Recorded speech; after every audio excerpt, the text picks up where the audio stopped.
What's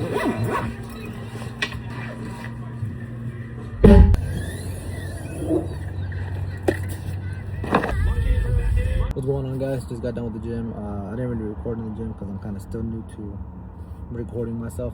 It's kind of weird. Today I'm kind of take you with me, not really a day in my life, but just kind of take you with me about, going about my day while I kind of explain to you how I became a six-figure barber. I think nowadays being a six-figure barber is fairly easy. I guess, for everybody is, their journey is different. So for me, I've been doing this for now close to hitting 5 years professionally, and I became a six-figure barber 3 years into doing this full time. I was cutting prior, kind of, before I started, because I never really consider the official years or when I started counting barbering when I started working at the barbershop. I don't really count the days working at, in my parents' garage or at home or friends' houses and all that. I'm gonna pretty much take y'all with me about how I started becoming a six-figure barber. The biggest thing when it comes to barbering is actually trying to make this a career. I feel like ever since I switched my mindset a little bit when it came to barbering, was instead of looking at kind of like a hustle or just doing as many cuts as I can and then that's it, I kind of switched my mentality a little bit on how I went actually about going through with this type of industry. For those of you thinking like, how can I'm good at barbering, I'm good at cutting hair, what is it with me, or what am I doing wrong when it comes to trying to grow my business? And for everybody it's different. I mean, like I said, for me, I always kind of had that same thought, but I think when I started finding out exactly how I think the moment I started barbering as a business was when the six-figure mindset started kind of coming, or like the thought of gaining six figures is possible. You want to do this as a career and it will benefit you the most is get your license, go to barbering school. I feel like that's such people clown, or they kind of like have this ego saying that barbering school and I don't need that, I could cut without it. Say some of the barber schools do be doing some like slimy stuff. So luckily for me, the barber school I went to here in Atlanta wasn't really a bad one. It was pretty good. They actually kind of showed me a lot, not when it comes to hair cutting, because they don't really know how to kind of teach you how to cut hair. They show you the fundamentals and the basics. But yeah, barbering school, I feel like that's like the best thing you could do as a beginner, as a person that's just starting barbering or want this to be a career.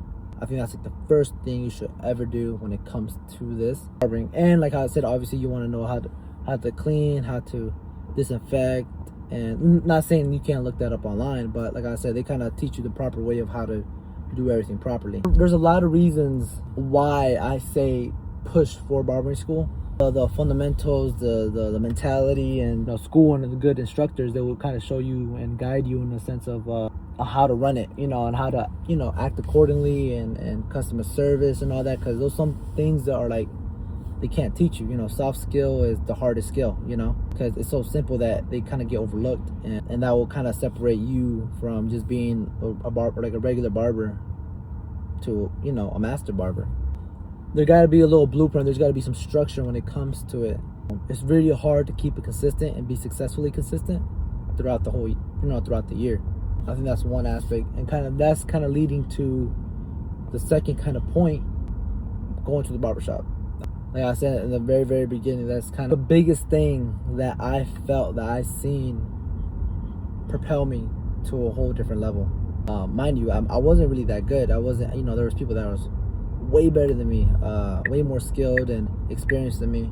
But I found a way that, like, when you're there and you're surrounded by a group of people in a team that's kind of all support each other and all give each other, game, it helps you. It kind of pushes you to their level way more quickly. You know, you don't want to be surrounded by people that just kind of want to put you down or just be like, yo, you fend for yourself. That's, you know, a lot of barbershops are like that. You know, you kind of do your own thing and then, you know, that's it. Like, I ain't gonna tell you nothing. You know, in the garage or working at your house, you know, you have to really work for yourself. And people like that because they don't like the idea of booth rent. They don't like the idea of commission. And that's like a whole nother topic. But that mentality pushes you down. You know? But yeah, I say work at a barbershop. I feel like that's kind of one of the biggest things. And I'll probably talk more about it when I go into the shop. So I'll see you there. Yeah. All right, I just got done getting my perm done. This is my hair. So once you're in the barbershop, let's say you started working at the barbershop, square one, take every walk-in, take every appointment that is being made. Depends if like your barbershop has like an appointment system or a booking system or something like that.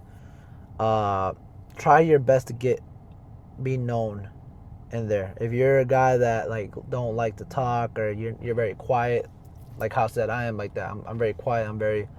I'm not upspoken. I don't really like to speak to a lot of people, but being in this industry, you're gonna have to create a character. You have to create a personality. Obviously try not to be fake, but like, you know, try to be as genuine as possible, but you know, just be yourself.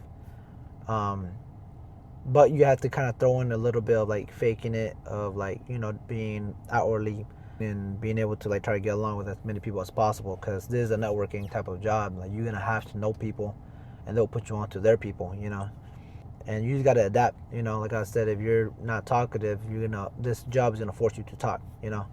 So going out, word of mouth, talking to people in the street, being like, yo, I'm a barber, you know, let everybody know that you're a barber. I wouldn't say like go out your way to like sell yourself a lot, because like I said, a lot of people don't like being sold something to them.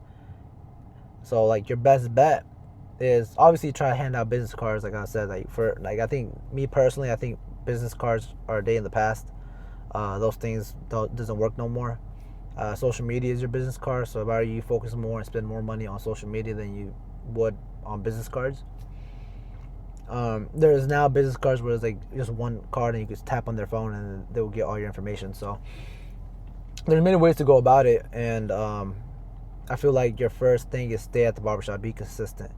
I feel like that's one thing a lot of people lack on, not being consistent at the shop. If you have like only one client a whole day, but your schedule is open from 9 a.m. to 7, be there 9 a.m. to 7. Just because you only have one appointment doesn't mean you show up for that appointment and then bounce. Like I said, people need to see trends. They need to see you there all the time in order for them to be like, yo, I will trust this guy because this guy is always here. This guy is always consistent. This guy never fails to show up.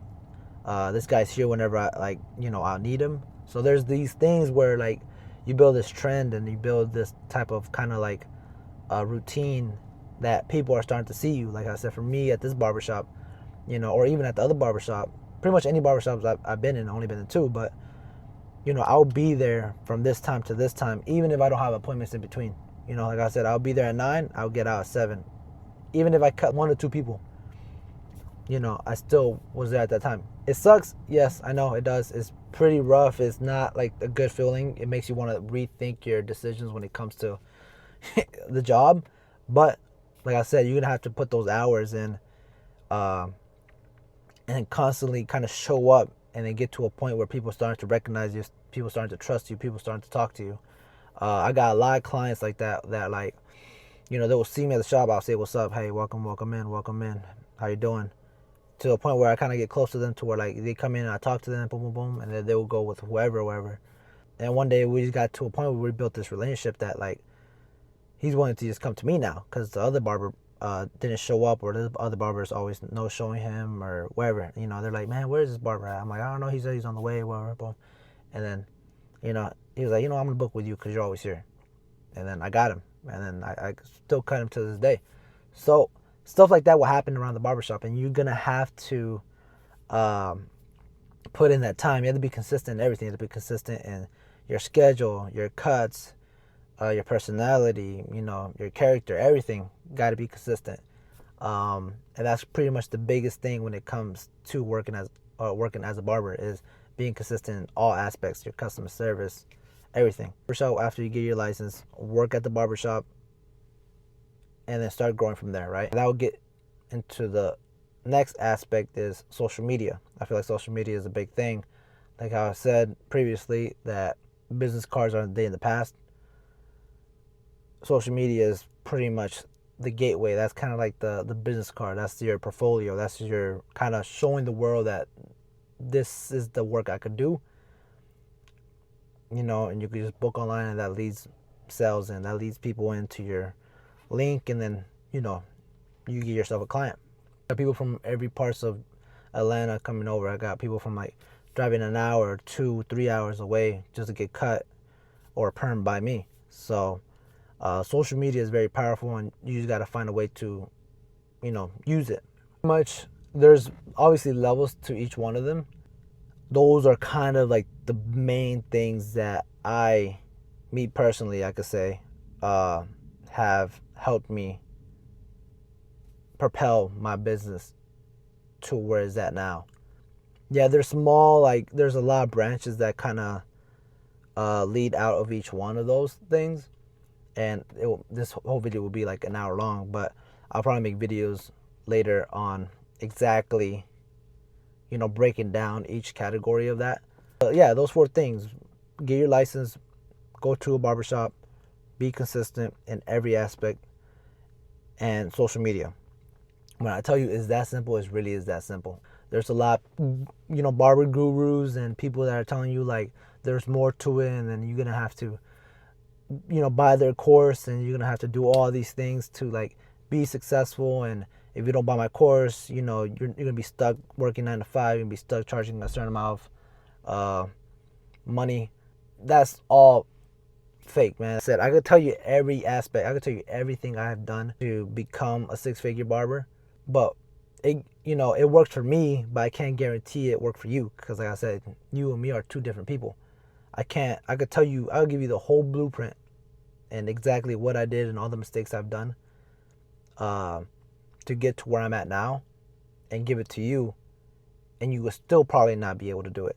So like I said, it's something within yourself to, you know, build, and something in you gotta really want it, and you gotta have to instill some type of discipline and motivation inside of you, succeed and actually, you know, get to that point. But yeah, no, this is kind of pretty much a journey, and kind of like a channel to where I kind of speak my mind a little bit and show you my skills, and teach somebody out there that is very interested in this career.